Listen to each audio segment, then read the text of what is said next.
Permit me to introduce myself.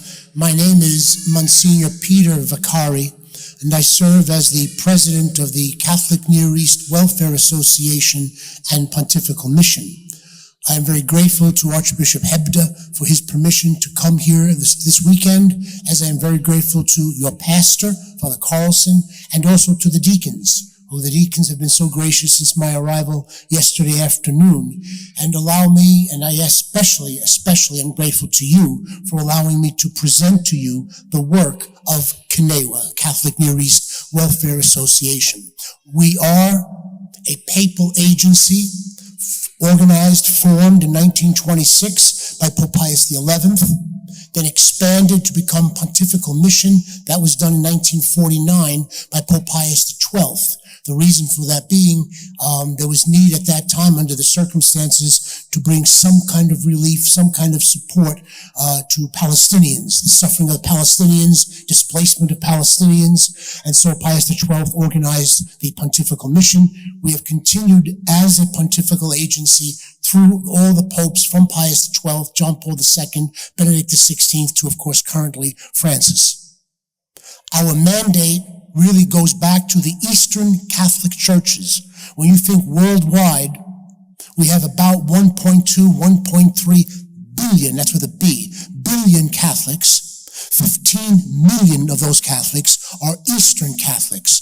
And the mandate that we have is to be in the service of those churches. These are the oldest of the churches.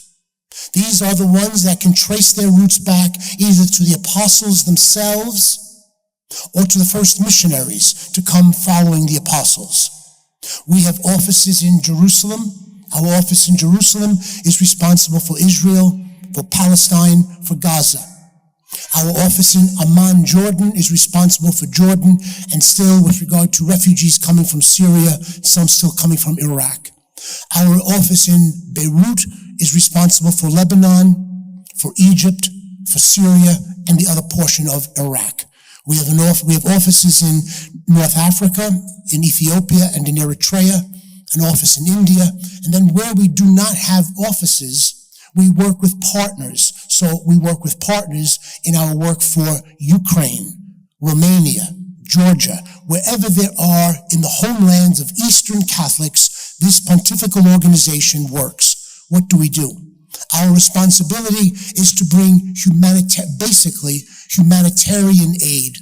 We are there working on the ground through our offices with the local church, with the nuncio, with the bishops, consecrated women, with religious priests, and with lay leadership. It is in accompanying them that we are working. In April, I was with the chair of our board, His Eminence Cardinal Dolan. We were in Jerusalem to visit our projects. We happened to also be there on the night when Iran launched the missile and drone attack against Israel. So we spent a good portion of the night in a bomb shelter. The next morning, we were up to get to the place where we had to go right near Bethlehem for the Cardinal to offer Mass. People who had just been attacked hours before filled the church in prayer. I just a week ago returned from a visit to Amman, Jordan, to Beirut, and into Syria to see the conditions there of both our teams as well as the work that they are doing, the heroic work that they are doing on the ground in that area. And I don't think I need to go through any kind of a description as to the danger and as to what is happening in the area that I have just mentioned. But they're there. They remain there. And our work continues there. One of the other things included in the things that we do are very simple things like presenting clean water. Particularly that was the case which we had to address in Ukraine because the rivers were being poisoned. It was interesting, while we were preparing for our trip to Ukraine, this was last year, I got a call from someone who works in a Ukrainian seminary, and we went through a checklist of things that we were going to bring. And I told him what we were bringing, and he said, "You forgot one thing, Peter." I said, "What's that?" "You forgot to bring either bulletproof vests or helmets." Well, CNEWA is not involved in any kind of military operation, but what was happening was that volunteers who were trying to bring clean water and bread and medicine as the trucks went along and were trying to bring them to people in hospitals, or the elderly who could not get out of homes were being shot at. And so one of the things that we had to try to also then find was the proper quality, proper grade for bulletproof vests and for helmets that could go to aid workers who were trying to bring medicine and food and clean water to people who were trapped. As now we are trying to bring aid to people who are in Gaza and throughout, particularly in Palestine, and in the place where I was last week or the week before, which would have been Syria, and of course into Lebanon. It's tough. It's really tough out there. But we continue to try to bring that basic food, medicine, clothing, and of course now what is also increasing in the aid that we are bringing is the aid that has to go towards the scourge of human trafficking. I was last week in one of the refugee camps outside of Beirut, and there we had organized and were part of basically a workshop to try to instruct people as to what they could do in terms of the scourge of human trafficking, either working to eradicate it or at least working to protect victims, where victims could be brought to us and they could be given protection. And so I come here and I ask for your support. One of the greatest areas that is a growing area of concern is because in each of the places that I've mentioned, and especially right now as I speak, people are traumatized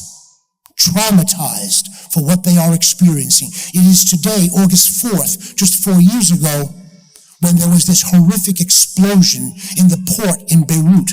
We were there on the ground to try to help with the repair of one of the major hospitals and also a number of the businesses. So what do I ask for? I ask basically 3 things. Number 1, your prayers. I can't tell you how moving it was when the day after we were all victims, they were victims of this drone and missile attack that was launched while we had been in the bomb shelter. They had been in bomb shelters. The church was filled hours later with people who were gathered just for Mass, just to pray. So I ask you, please, keep in your intention not only the region and all of the people, but your prayers and the workers who are on the ground representing you as the Catholic Church. Second, I ask you, be familiar with the Catholic story. Be familiar with what the church is doing. Our work on the ground is irrespective.